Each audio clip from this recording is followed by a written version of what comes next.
guys, and welcome back to the channel. For today's video review, we're going to be taking a look at 3 of the brand new releases from the latest Marvel Legends Disney Plus wave, those being She-Hulk, Moon Knight, and the Build-A-Figure himself, Infinity Ultron. The reasoning behind why I've cherry-picked these 3 is, to be quite honest, they're my favourite figures out of the wave. I don't think any of the others truly are as cool as these 3, and truth be told, I don't really have much of an attachment to some of those other characters. So all that being said, let's kickstart things off by taking a look at what could just be the best figure out of the wave, that being Jennifer Walters herself, Attorney at Law, She-Hulk, and she's actually fantastic. Definitely the hidden gem out of the wave. I believe she was the most recent one to be announced, and I'd say they definitely saved the best one for last. Now, as we take a closer look here at the details, I actually think the face sculpt looks incredible, even a little more realistic when in comparison to how it appears on the show, but I do think the paintwork here looks fantastic. The hair as well is just awesome. This is an incredible sculpt. I really do like the green that we have sticking through some of those dark roots. That looks really awesome.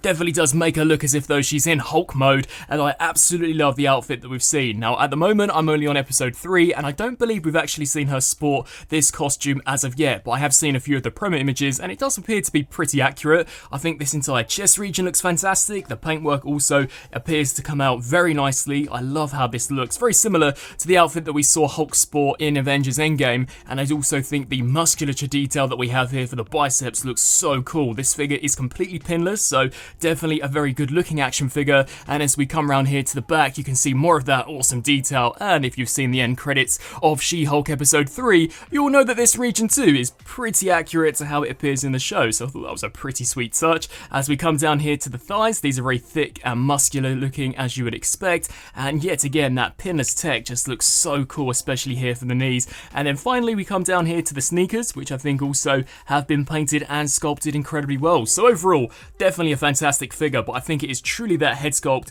which is selling it for me. That just looks way better in hand than how it come across in some of those initial images. Now, in terms of articulation, surprisingly, she's super poseable. So here for the head, she can look left to right. It is slightly hindered due to the nature of the hair sculpt, but it can also look up and down very slightly, as well as tilt side to side. Sadly, we don't get any butterfly joints for this figure, and that is something that I would have loved to have seen, but we do get a full rotation here out of the shoulder, hinge joint out to the side, full rotation at the bicep, as well as a double joint here at the elbow, which just looks fantastic. We do get a full rotation here at the wrist, a hinge joint back and forth, and the torso is slightly restricted, so basically we do just get a ball peg here in the upper diaphragm, which allows it to crunch very slightly forward. Honestly, that is a pretty bad range of motion if you ask me. It can go back a lot further and tilt side to side, and of course this will act as the rotation, so you get a full rotation out of that, which is pretty cool, but I do wish we could have seen an ab crunch. The hips can kick forwards that far, so roughly to 90, back to that far before her massive bunda does restrict it. The hips can kick out to the sides. We do get a full rotation here at the thigh, as well as an amazing range here at the knee, which can bend way past 90 on this double hinge joint. And then finally, as we come down here to the sneakers, these can pivot forwards and backwards, and we do get a fantastic range here at the ankle. So overall, definitely a fantastic figure, and she's actually pretty large, which we'll see later on when I do bring out a few size comparisons. Now, accessory wise, honestly, I wasn't expecting them to give her anything, considering that this is She-Hulk, but they have given her an interchangeable pair of what can only be described as Hulk slapping hands. Now, the sculpt work on these is actually pretty decent. You can see the fingernails there at the tip, and I don't know if it's my lighting, but it does appear as if though they are slightly darker when in comparison to the fingers themselves, and that is in addition to the pair of fisted hands that she already has, so that's pretty cool. In terms of swapping them out, you simply pop them off and take this and snap this here into place, and as you guys would expect, you can hinge these here back and forward, so you can definitely have her slapping someone into oblivion or doing that classic Hulk slap. So definitely a fantastic looking figure. Now, traveling through time to a previous Disney Plus show, here we have the MCU version of Moon Knight, another figure which I was just so stoked to finally not only see in live action, but see a Marvel Legends figure of. This thing is incredible. Now, I was also really excited for Mr. Knight, however, I'm going to be honest and say to you guys that figure was a complete disappointment, hence why I'm not showcasing him in today's review, but Moon Knight definitely makes up for it. Now, as we bring this guy in here for a closer look, I think where he particularly shines is in the detail. The attention to detail, especially here for the wraps that we have for the body, are just incredible, but the head sculpt is also really nicely done. I think they've tried their best to kind of simulate the eyes glowing as seen in the show. That 3D printing technology doesn't look too shabby at all. We do get the crescent logo here at the top. The hood also, I think, looks looks really nicely done, and the cape is just fantastic. I do actually like how they've almost pre-posed it to wrap around the figure. That is a really nice attention to detail, and as you guys can see, it does actually have a pretty decent amount of texture applied to it. So definitely a really cool looking figure. I love the wraps and the bandages that we have here for the shoulders, and the paint apps also are terrific. These look awesome. I do like the detail that we have slap bang here in the center. That gunmetal grey looks so nicely done, and you can see all of those wraps kind of holding this crescent shaped weapon into place. So that too is also a really sweet touch. Just such a fantastic figure from almost every single angle. You can just see the detail on this guy is top notch. Really went above and beyond to create this, I think. And even here for the thighs, you can see how we've got those glyphs which have been individually painted. I was expecting these to be absolutely plagued with QC issues, but not at all. You can just see how crisp and precise these have come out, and they are actually sculpted into the thigh. They're not just a 3D tempo, so that is a really nice detail in my opinion. And then as we just come down here to the knees, you can see more of that crescent detail, fully decked out in a wicked metallic gold. And I think finally here for the boots, these also look really awesome. So definitely a fantastic figure. I don't think they could have done any better than they have. We've even got some nice back detail, which you don't even see once the cape is overlapping. Now in terms of articulation, this was also an area which surprised me. So the head, despite actually having the cape underneath it and this hood section, can look up to a pretty decent range, and you can also see that will expose some wraps underneath, which is really cool. It can tilt side to side as well as look down, so you can definitely get him into some of those deep, dark, intimidating poses that you would expect from Moon Knight. It can also rotate left to right. Sadly, much like She-Hulk, we don't get any form of butterflies, and due to the sculpt, I definitely think that would be possible, but we do get a full rotation. It is slightly restricted due to the cape, but it definitely can work. They can hinge out to the sides, full rotation here at the bicep, as well as yet again more pinless tech here for the elbows, which can bend way past 90 at this double hinge joint. And then here for the wrists, they can rotate the full 360, hinge back and forth, and yet again, much like She-Hulk, the upper body is slightly restricted due to them not actually giving this guy a proper ab crunch. It is that ball jointed system which is basically embedded in the torso, and then it pegs into the upper chest. So in terms of a crunch going forwards, whilst it's a little better than She-Hulk, it's still not as dynamic as I personally would like, but it can crunch backwards as well as rock side to side. It can also rotate left to right. Despite all of the wraps that we have here, the hips can still kick out roughly to 90. They can also kick back, although are quite restricted due to the nature of the design. They will kick out to the side, not quite to 90 however. We do get a full rotation here at the thigh, a double joint out of the knee, which is just fantastic, and that actually isn't an ugly cut either. And then finally the foot can pivot forwards and backwards, as well as yet again rock side to side. So overall a fantastic figure, way better than Mr. Knight in my opinion, and much like She-Hulk, I think one of the best figures that we've seen out of the wave. Now considering this is more of a standard 6-inch figure, we do actually get quite a few accessories. So in addition to the pair of fisted hands, we also do get these clasping hands, which are designed for the crescent weapons. And I think the sculpt work on these too is fantastic. All of the wrap detail that we've got going on looks really nicely done, and they can be switched out just as easily as She-Hulk. So you just pull them out and then snap the new ones in. And the crescent accessories, he actually includes 2 of them, which have been cast out of this very nice gold plastic, and we've yet again got more of that almost glyph detail for the tips, which I thought was really cool. They are actually quite hard as well. I was expecting them to be very pliable, but no, they will hold their shape, and you can actually combine them, much like in the show. So that too I also thought was a pretty sweet touch. Now he can hold them individually or as one, and I'll just very quickly showcase that. So there you go. That's him holding both of them conjoined, and you can very easily split them up and have him dual wield them, much like we saw in the series. So overall, definitely a fantastic looking figure, one of the best. If you can only pick up, I'd say one out of the wave. It's a tie between Moon Knight and She-Hulk in my opinion, but I think I've got to give it maybe here to Moon Knight, as he really is fantastic. And next up we turn to the reason why I actually picked up the entire wave. Here we have the Build-A-Figure Infinity Ultron, based on of course the Disney Plus What If series. Now when they announced this, my mind absolutely exploded. I love the Infinity Ultron design, and the figure, upon seeing some of those initial CG renders, looked incredible. However, I have to be honest, after getting this guy in hand, he does leave a lot to be desired, especially in the scale department, but we'll touch base more of that when we actually go through some size comparisons. In terms of detail, much like the rest of the wave, he looks incredible. Now, he has merely just been cast out of kind of this shiny grey plastic. There barely is any metallic paint on him at all, besides some of the golden highlights, so in certain lighting, he can look a little bland and boring. He's actually coming across to be a little more vibrant here on camera than in person, but the detail of the head I think is awesome. As you guys can see, we do actually get this almost shielded section, which comes over the top of, I believe it's Vision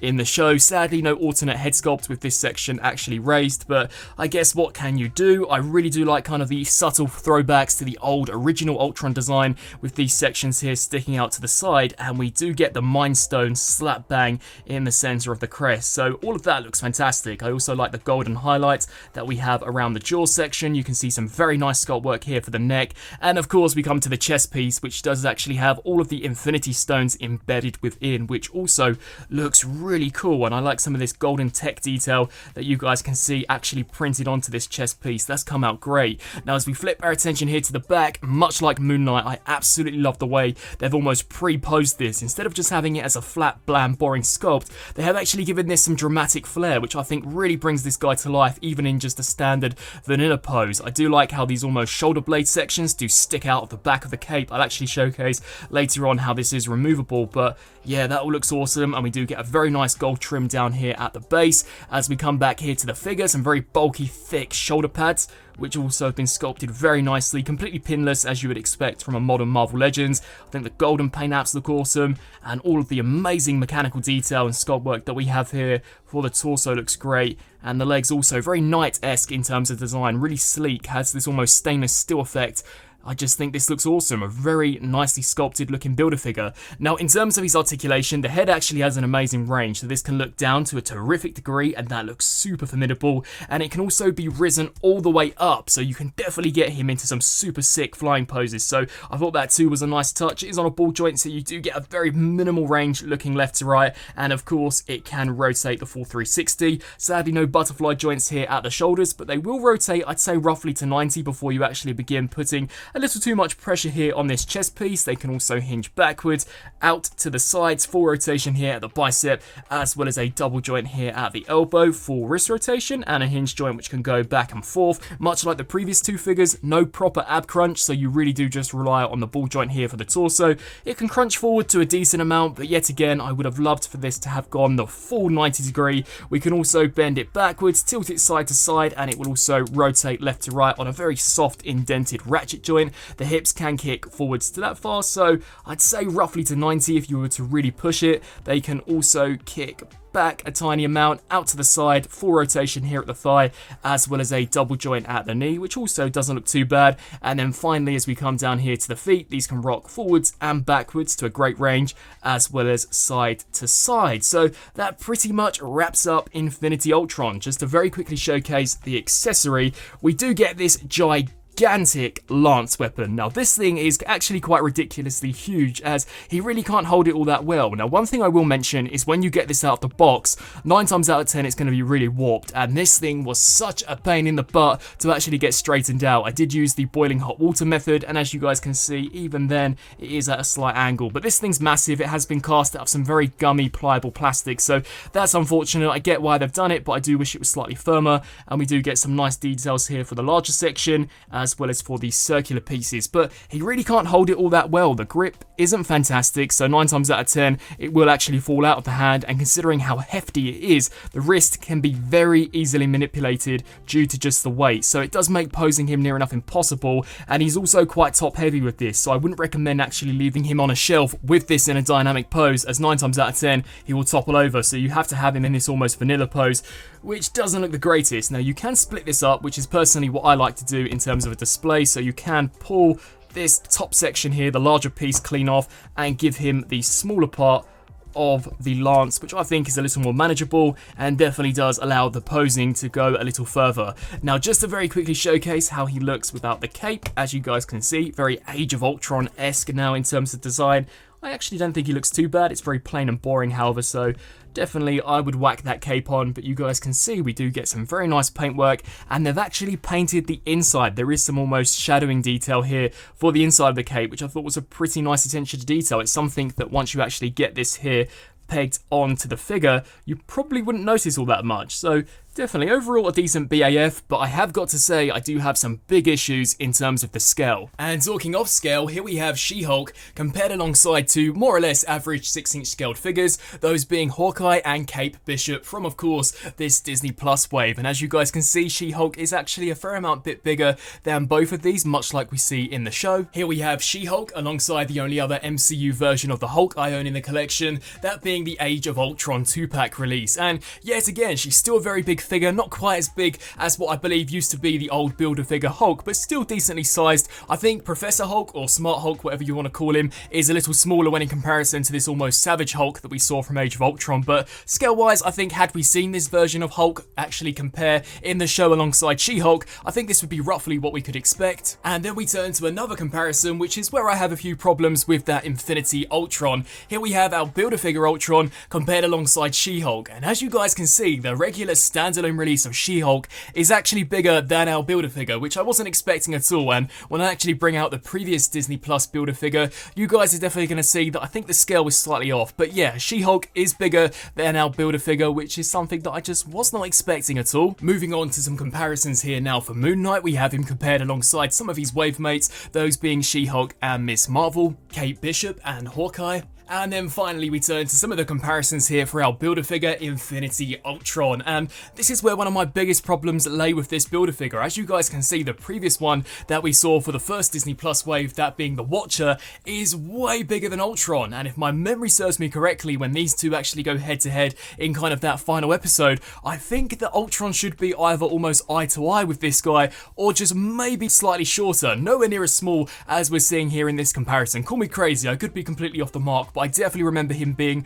much bigger than what we're seeing here between these two. So I do think he should be much bigger, especially considering that he is a Build-A-Figure, and it's quite poor that She-Hulk, who is just a standalone release, is actually bigger than our Build-A-Figure, which is supposed to be the biggest one out of the entire wave. Here he is alongside that Age of Ultron Hulk, and finally Moon Knight. And so, some final thoughts for the Marvel Legends Disney Plus Wave 2, She-Hulk, Moon Knight, and the Build-A-Figure Infinity Ultron. Overall, I think they're fantastic. In particular would be the two mainline figures, those being She-Hulk and Moon Knight. She-Hulk actually has turned out way better than I was expecting. I was already pretty impressed with some of the official images, but the head sculpt is just so much nicer in hand, and like I said previously, looks slightly more realistic than what we're seeing in the show. And the Moon Knight figure is just fantastic. The detailing on the wraps of the costume just look incredible. I think he looks very faithful to how we see him appear in the show, and the glyph detail, especially that we have on the thighs, just looks remarkable, especially the attention to detail of those paint apps. I think the articulation for both of those figures also is really nicely done.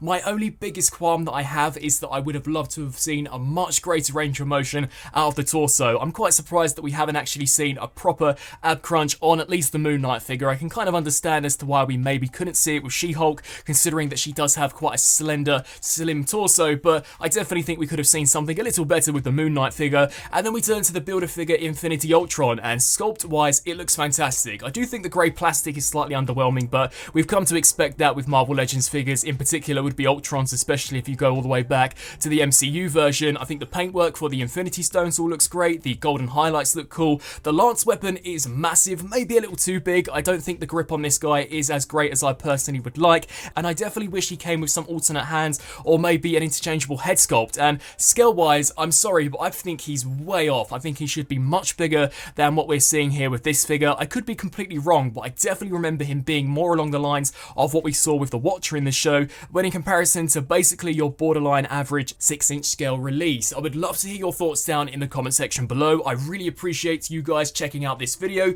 and definitely be sure to let me know what you guys think of this wave and some of these figures that I've taken a look at in today's review. As always, I thank you all so much for watching, and until my next review, I'll see you then. Thanks for watching.